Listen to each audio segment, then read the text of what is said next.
सभी दर्शकों का अभिनंदन है आपके अपने ही चैनल एस्ट्रो ट्रैवल कॉम पे। और आज चर्चा का एक विषय है कि मंगल ग्रह क्या है। खासतौर से देखा जाए तो मंगल जो है कुंडली को काफ़ी ज़्यादा प्रभावित करता है और अभी एक दोष भी चल रहा है, अंगारक दोष। तो इसी पे एक संक्षेप में आज चर्चा की जाएगी कि मंगल क्या है और अंगारक दोष का निर्माण कैसे होता है, और मंगल जिसके लिए या जिसके भाव या जिसकी राशि में अच्छा नहीं हुआ, जिनकी कुंडली में, उन्हें फल कैसा देगा, या उसके फल यदि बुरे मिल रहे हैं तो उन्हें सही करने के, उन्हें दूर करने के उपाय क्या हैं। तो मंगल को देखा जाए तो मंगल मेष और वृश्चिक राशि का लॉर्ड माना जाता है, स्वामी माना जाता है, या कहते हैं अधिपति माना जाता है। ग्रहों में इन्हें सेनापति का दर्जा प्राप्त है। तो मंगल ग्रह से प्रभावित व्यक्ति जो होता है उसका स्वभाव जो होगा, यदि मंगल अच्छा है या बुरा है या बहुत ज़्यादा पावरफुल है कुंडली में, तो स्वभाव उस व्यक्ति का जो होता है वो तीक्ष्ण होगा, क्रोधी होगा, बोलने में थोड़ा जो होता है, कहते हैं कि एक एरोगेंट होना या बोलने में अपने आप को शो करना, ये चीज़ें होंगी। मंगल का वर्ण जो होता है रक्त होता है, पित्त का कारक ग्रह है ये। और ज्योतिष में जो माना जाता है मंगल ग्रह को तमोगुणी और पुरुष जाति का माना जाता है। मंगल को देखेंगे तो मकर राशि में ये उच्च का होगा, कर्क में नीच राशि का होता है। साथ ही मेष राशि और वृश्चिक राशि में खुद के घर में होता है, जिसमें मेष राशि में त्रिकोण का होता है, मूल त्रिकोण का होता है, और इसका कारक स्थान दशम भाव होता है।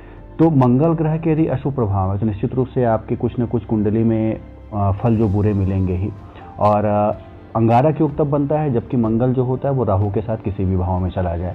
तो मंगल जो है कुछ राशियों के लिए, मंगल आपकी कुंडली में अच्छा बना हुआ है तो अंगारक दोष में भी अच्छे फल देगा। लेकिन यदि मंगल आपकी कुंडली में, आपकी राशि में बहुत ज़्यादा अच्छा नहीं है तो निश्चित रूप से खराब फल देगा। तो अंगारक योग को देखें जैसे कि नाम से ही पता चलता है कि अग्नि का कारक है, और कुंडली में इस योग के बनने पे व्यक्ति जो होता है उसके अंदर क्रोध आ जाना, निर्णय न कर पाना या असमंजस की स्थिति में फंसे रहना।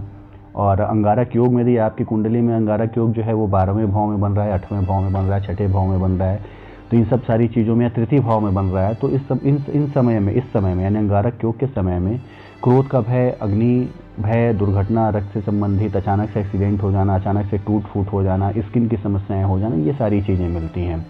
तो अंगारक योग शुभ अशुभ दोनों तरह के फल देते हैं। यदि कुंडली में ये जो आपके केंद्र भाव में बन रहा हो और 11वें भाव में बन रहा हो तो, और मंगल जो है आपकी नैसर्गिक कुंडली में अच्छी राशियों में हो, तो इस योग में जातक को अचानक से पैसे का भी लाभ होता है और कई उतार चढ़ाव देखने के बाद अच्छी ऊंचाई भी देता है अंगारक।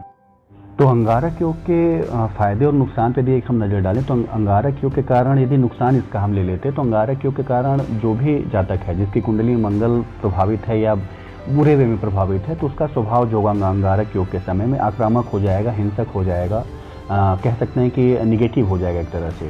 और इस योग के प्रभाव में व्यक्ति जो होता है अपने भाइयों से, मित्रों से, या किसी के साथ बिजनेस उसका है, पार्टनरशिप कोई है, संबंधियों से और लोगों से बहुत ज़्यादा अच्छे संबंध नहीं रह पाते हैं इस समय में, या एक कहते हैं कि अनबन बनी रहती है।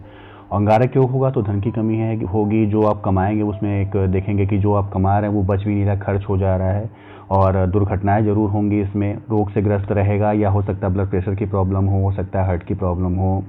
तो ये सारी चीज़ें निश्चित रूप से नज़र आएंगी यदि मंगल जो है उनकी नैसर्गिक कुंडली में बुरा है और अंगारक योग बन रहा है। व्यापार में भी आप देखेंगे और वैवाहिक जीवन में भी देखेंगे अंगारक योग बहुत अच्छा उनको एक तरह से फल नहीं दे पाता है।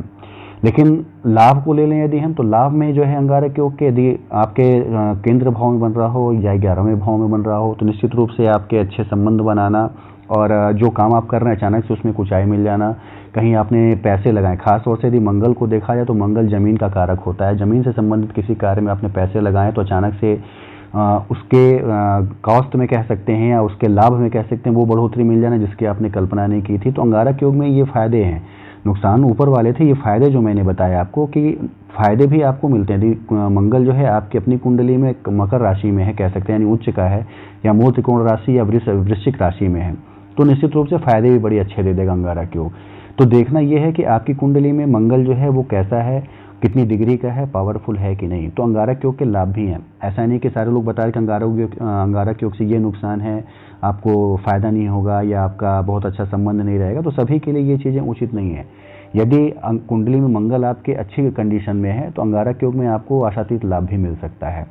तो इतनी चीज़ें हैं। बाकी यदि आपको लगता है कि मंगल, चूँकि पहले भी कहा जा चुका है कि क्रोध का है, साहस का है, कह सकते हैं अचानक से किसी एक्सीडेंट को कराने का कारक होता है, और तमोगुणी होता है तो थोड़ा मन में जो है क्रोध जरूर देता है।